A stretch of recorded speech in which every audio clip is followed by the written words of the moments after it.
Sounds are produced by matter that is vibrating. A sound wave is a longitudinal wave made up of repeating regions of high and low pressure moving through a medium. The diagram below shows a model of a wave generated by a vibrating string of a guitar.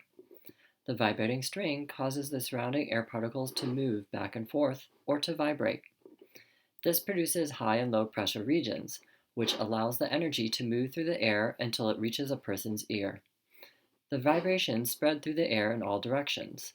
In longitudinal waves, particles of the medium vibrate back and forth parallel to the direction that the waves travel.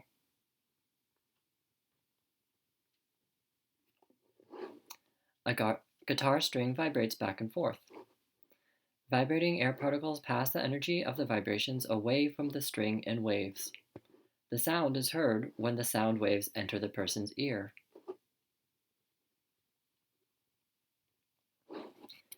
Sound waves are mechanical waves which require a medium. If this guitar string were plucked in outer space, there would be no sound because there is no medium, such as air, for the energy to travel through.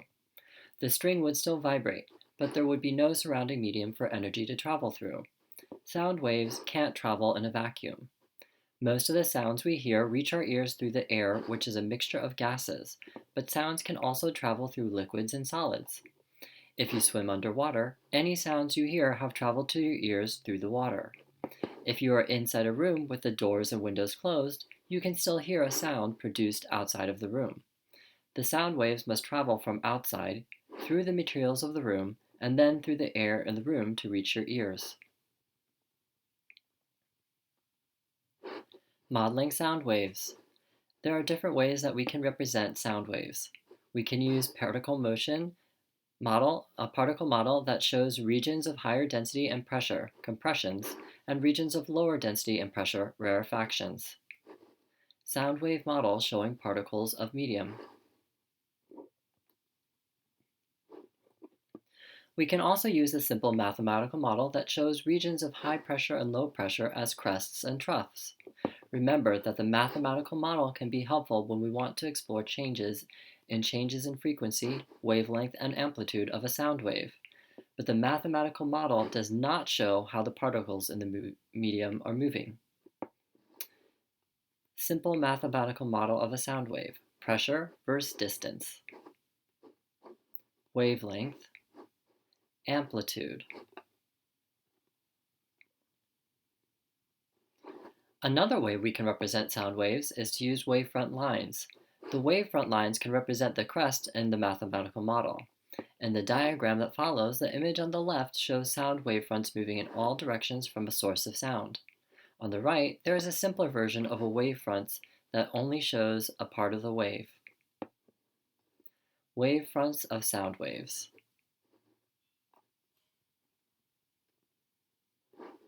Sound wave behavior. As waves travel, they interact with different materials and exhibit common behaviors. When sound waves hit the boundary between one medium and another, the waves can be reflected, absorbed, or transmitted through the new medium. A combination of these behaviors is also possible. Transmission. Sound waves must travel through a medium. When this happens, we say that sound is transmitted through the medium.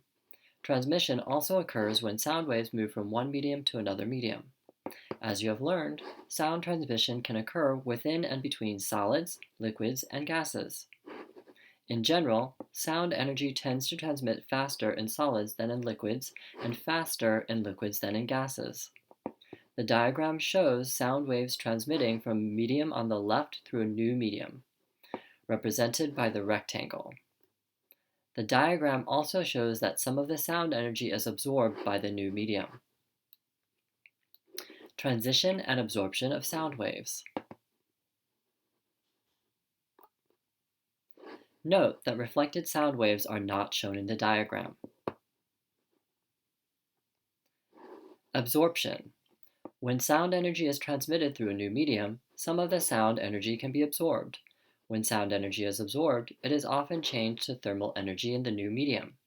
The result is that the sound waves that transmit all the way through have less energy than before they encounter the new medium. In the previous diagram, notice that the wavefront lines get lighter. as they pass through the new medium. This represents absorption of the sound energy by the new medium. Imagine that the previous diagram represents two rooms connected by a wall. The wall between the rooms contains a soft, porous material that can absorb sound energy. A person shouts in the first room, and the sound transmits through the wall. Because some sound energy is absorbed by the wall, the sound in the other room is not as loud. Some materials absorb sound better than others. Soft, porous materials, such as foam or heavy fabrics, tend to absorb sounds better than harder materials, like concrete or brick. Reflection. When sound waves hit a new medium, they can bounce off of the surface of the new medium and move in a new direction. When sound waves are reflected, they can create an echo. When a sound first happens, we hear the sound that is transmitted directly from the source to our ears. Sometimes the sound energy will travel through a medium and reflect off of the surface of another medium. After a delay, we hear the same sound again. This repeated sound caused by reflection is called an echo. To hear a clear, distinct echo, a certain amount of time must pass between when the sound is created and when it reflects back to your ear. When there is less space for the sound to travel, reflected sound can cause reverberations. You may have noticed reverberations when talking in a large, empty room. Reverberations are caused by a sound wave reflecting off many surfaces. There is not enough time between the original sound and the reflected sound to hear a distinct echo. Reflection of sound waves. Absorbed and transmitted sound waves are not shown in the diagram. Some materials reflect sound better than others. Hard materials, like concrete or brick, tend to reflect sound waves better than softer, porous material, which tend to absorb sound. The diagram shows sound waves reflecting off of a surface at an angle. Notice how the angle of the incoming wave is equal to the angle of the reflected wave. The angle of incidence is equal to the angle of reflection. Notice that the lines of the reflected wave are lighter because some energy is either transmitted through or absorbed by the new medium, represented by the rectangle. Stop and check. Describe an example of the transmission of sound energy from one medium to another.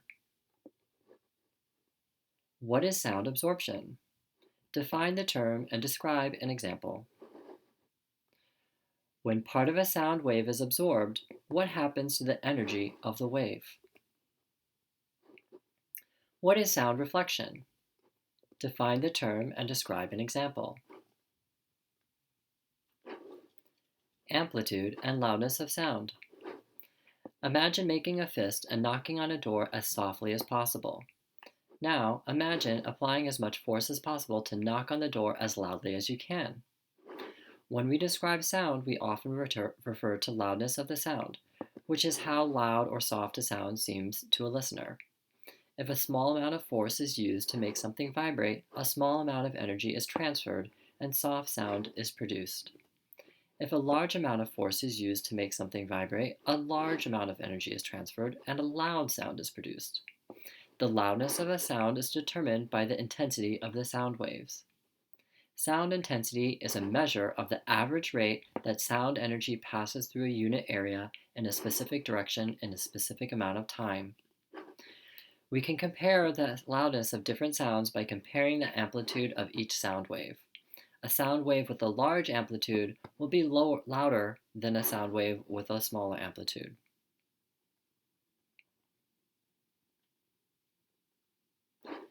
Review the simple mathematical models of two sound waves that follow.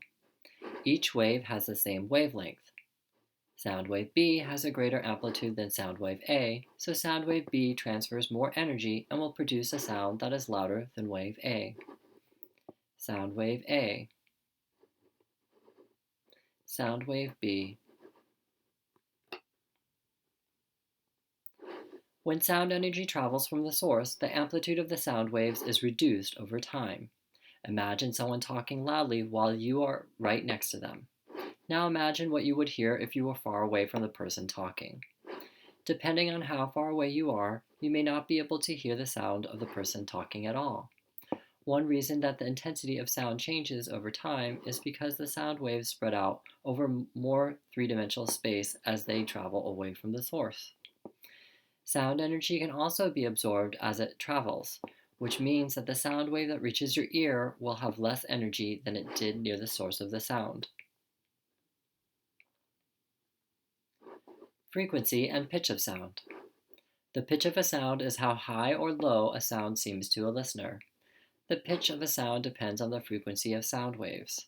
High-pitched sounds, like the chirp of a bird, produce high-frequency waves. Low-pitched sounds, like the rumble of a bus passing by, produce low-frequency waves. Review the simple mathematical models of two sound waves with the same amplitude that follow. Sound wave B has a greater frequency than sound wave A, so sound wave B has a higher pitch than sound wave A. Sound wave A. Sound wave B. Recall that frequency of waves is measured in hertz, or the number of waves that pass a fixed point in a second. People can hear sounds with a frequency between about 20 Hz and 20,000 Hz. Sounds that have frequencies below 20 Hz are called infrasound. Sound with frequency above 20,000 Hz are called ultrasound. Stop and check. How is amplitude related to sound? How is frequency related to sound? Sound wave A and sound wave B each have the same frequency. Sound wave A, sound wave B. Question A. How do you think the pitch and the loudness of the sounds produced by these waves compare? Explain your reasoning. Question B. Which wave do you think transfers more energy in 5 minutes? Explain your reasoning. The two sound wave models have the same amplitude and were produced in the same amount of time. Sound wave A, sound wave B. How would the pitch of the sounds produced by these waves compare? Explain your reasoning. How would the loudness of the sounds produced by these waves compare? Explain your reasoning. Which wave do you think transfers more energy in 5 minutes? Explain your reasoning. Draw a simple mathematical model to represent each wave.